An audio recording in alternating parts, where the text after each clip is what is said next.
Hello people out there, my name's Chriso and I'm here to teach you some short South Australian slang words and other Australian slang words. I'm going to start with the word bloody. Bloody means, it's essentially an intensifier, just like the F word, how you can stick ing on the end and put it in front of anything. Except for bloody can be used for good connotations and bad connotations, like that bloody bloke could be a good thing you're saying about them or a bad thing you're saying on them, but it all depends on what the rest of the sentence is. Like, oh, that bloody wanker over there stole my girlfriend. That's generally a bad connotation, but that bloody wanker over there helped me with my work and I managed to pass it.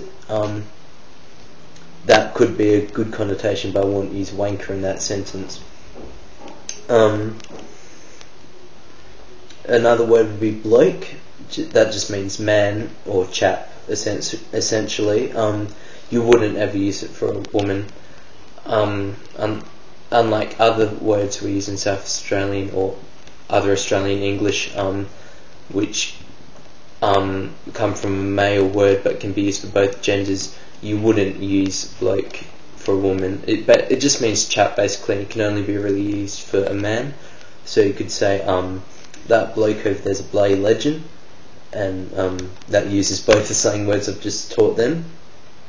And that would be, bloke's generally more of a positive thing to say. If you want to say something negative, say wanker or bastard.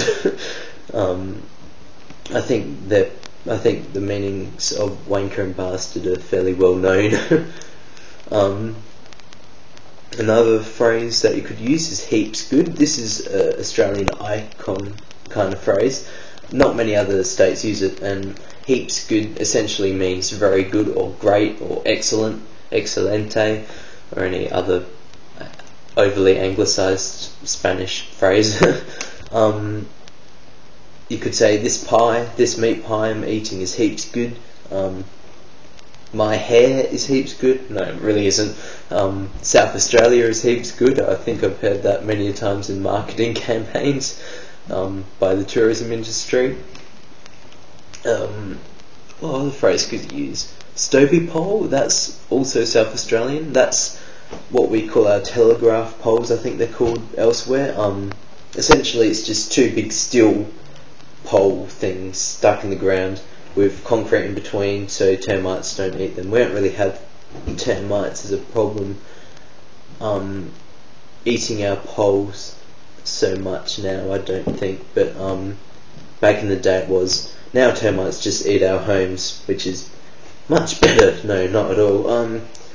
Although I guess it does prevent the power lines from falling and electrocuting poor people, but still, bloody termites. Can't really think of much else for today. I'll make a few pronunciation notes. One would be our softening of the N at the end of words. So like can sometimes be pronounced can.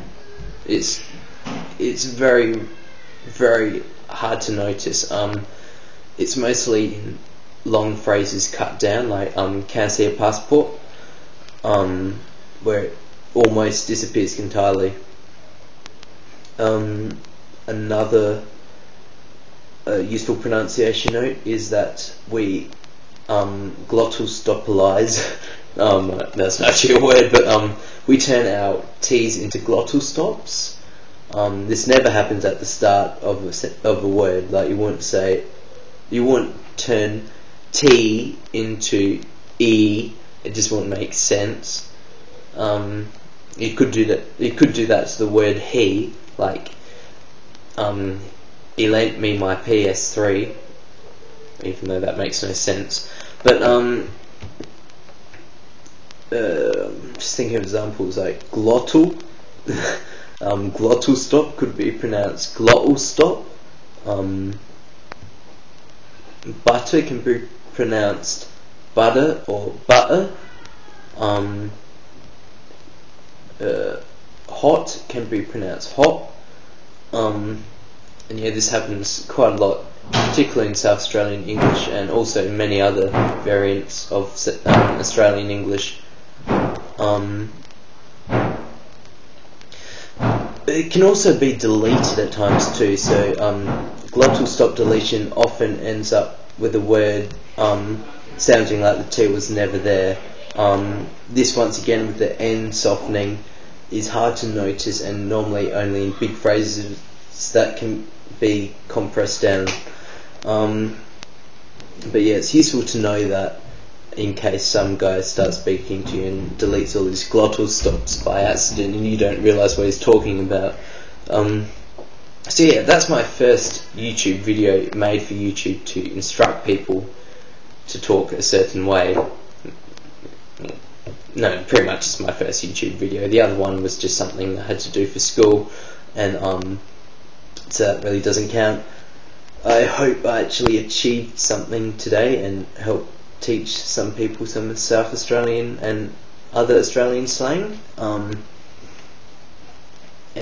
I hope this helps you, and I hope that you'll be able to follow up more about Australian pronunciation and slang later. I'm going to teach one last thing that's probably quite important. Like many other variants of Australian English, we borrow a lot from Cockney pronunciation, and one important thing to realise is that our THs can often be turned into V and F respectively, like trying to think, the Netherlands can be pronounced the Netherlands. 3 as in the number, I think that's wait, this way, there we go, 3, that can be pronounced as free, as in I'm free, well, as soon as you get out of jail. If you're in jail, then that's kind of disturbing, but nonetheless, so yeah, that's one more point of pronunciation that you might need to realise. And yeah, I hope that's helped you. So toodaloo, and talk to you later.